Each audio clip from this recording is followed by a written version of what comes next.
ላንተ ብዬ ነው ታይ ነይ እንዴ እብዷ ሴትዮ ሮሚ እናምልጥ እንሩጥ ቁም ብያለሁ ውሻ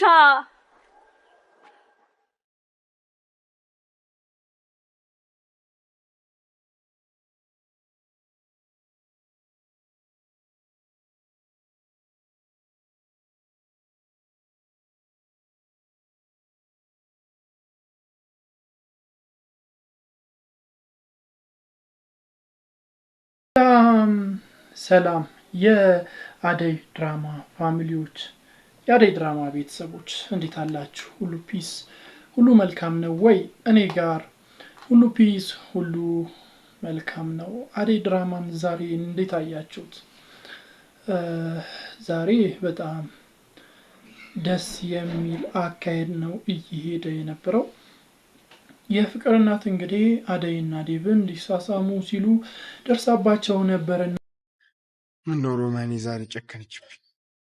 አንድ እንኳን ብቅ ሳትል አይኗን እንኳን ሳላያት። አሽ ወሊሙ አሽ እንዳትከተለኝ እግርሽን ሳለምጥሽ ነው ብያለሁ። አንቺ ወራዳ ማለት አትናደጂ የኔ ቆንጆ። አሁን ወደ ቤት መመለሷ ስለማይቀር እታለም በደንብ አድርጋ ትቀጣታለች። ሰዎች ግን ምን ያክል ክፉ ቢሆኑ ነው ልክ እንደ ቤዛ ምንም ያላደረጋቸውን ሰው ለመጣልና ለማስቀየም የሚጠሩት? የቤዛ ፍላጎት በዛም ምክንያት ተደናግጠው ነበር። ደንግጠው ነው የቆሙት እና እዚህ ምን እያደረጋችሁ ነው ስትላቸው ነበር። ያው አልተያዙም፣ ዛሬም አምልጠዋል። እኔ ትይዛቸዋለች ምን ትላቸው ይሆን ብዬ ነበር ያሰብኩት የጠበቅኩት፣ ግን ያው ሊሆን አልቻለም። አልተያዙም፣ አምልጠዋል። ዛሬ በጣም በሚገርም ሁኔታ ከፍቅርነት አምልጠዋል። ቤዛ ደግሞ እንዳያቸዋት ስትክለፈለፍ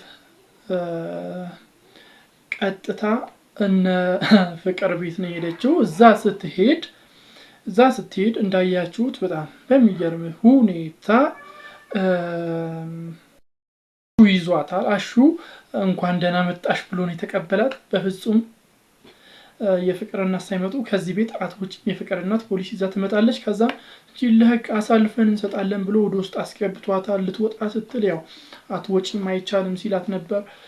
ውስጥ ስገባ ደግሞ ፍቅርም ያው በጥፊ መታታለች፣ ከዚህ ውጪ ስትላት ነበር። ነገር ግን ልታስወጣት አልቻለችም። አሹ እንዲያስወጣ ብትጠይቀውም በፍጹም ከዚህ አትወጣም፣ እሷ እቴቴ ስትመጣ ፖሊስ ይዛ ትመጣለች፣ ለህግ አሳልፈን እንሰጣታለን ብሎ ነው የመለሳት። በሌላ በኩል ዴቭ እና አደይ መጥተው ነበር። ዴቭ እና አደይ ሲያዩት በቃ አበደች፣ አደይ ቀወሰች። እንዴት ተመልሳ እንዴት እዚህ ትመጣለች ብላ አሹ ጋር ራሱ ኃይለ ቃል እየተነጋገሩ ነበር። አሹ አስረድቷታል።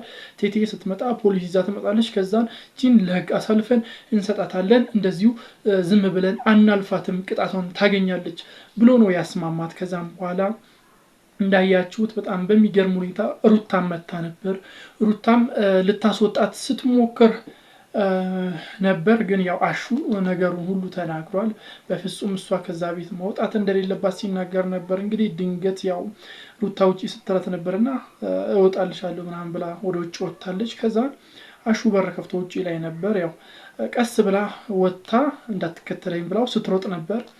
አሹም እንግዲህ በሩን መለስ አድርጎ ሲከተላት ነበር። አሹ ቤዛን ይይዛታል። ከያዛትስ ምን ያረጋታል? እስቲ ምን ይመስላችኋል?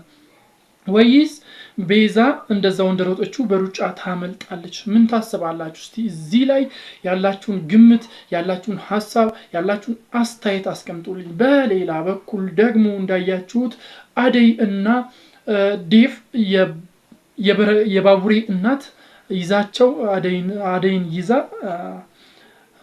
ዴቭን ለማባረር ስትሞክር ነበር። በስተመጨረሻ እንግዲህ ዴቭ እጇን አስለቅቆ አደይን ይዞ ከአደይ ጋር ሲሯሯጡ ነበር። የበረከት እናት ደግሞ ከኋላ እየሮጠች ስታሯሯጣቸው ነበር። በጣም በሚገርም ሁኔታ ስታሯሯጣቸው ነበረች።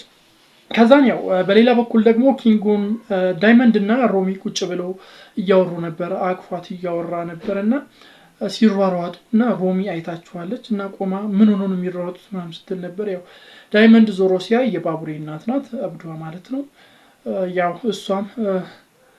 እሷን ጥሏት ነው ፈርጥጦ የጠፋው። በሚገርም ሁኔታ ሮሚን ጥሏት ነው ፈርጥጦ የጠፋው። ሮሚ እዛ ክው ድርቅ ብላለች። እብዷ ሴትዮ ሮሚ አጠገብ ደርሳለች። እንግዲህ ሮሚ በቀጣይ ክፍል ላይ ምን ይገጥማታል፣ ምን ትላታለች፣ ምን ይፈጠራል ብላችሁ ታስባላችሁ? እና በጣም የሚገርም ነው። ጥሏት ነው የጠፋው። እኔ ጥሏት ይጠፋል ብዬ አላሰብኩም። ይዟት ነበር የሚሮጠው የመሰለኝ። ብቻ ጥሏት ነው የጠፋው። ሮሚ ቀጣይ ክፍል ላይ ምን ይገጥማታል? በሌላ በኩል ደግሞ ኪንጎ ያው ቅምጥል እየናፈቀችኝ ነው ምናምን ሲለው ነበር ዳይመንድን። ያው ፎንቃ ምናምን ጀማምሮታል። ወደ ቅምጥል እየተመለሰ ነው። ቅምጥልን አግኝቷት ሲያወራት ነበር። ይቅርታ ምናምን ሲላት ነበር። እንደ በፊቱ ከእሷ ጋር ፍቅር መጫወት ፈልጓል። ነገር ግን ቅምጥል በጣም ብስጭት ውስጥ ነው ያለችው። ብቻ እስቲ በቀጣይ ክፍል ላይ እንዳጠቃላይ ድራማው ላይ ምን ይፈጠራል ብላችሁ ታስባላችሁ? የምታስቡትን ሀሳብ አስተያየቶቻችሁን፣ ግምቶቻችሁን በኮሜንት መስጫ ሳጥን ላይ አስቀምጡልኝ። ለቻናሉ አዲስ ከሆናችሁ ሰብስክራይብ በማድረግ የደወል ምልክቱን መጫን እንዳይዘነጋ። ባይ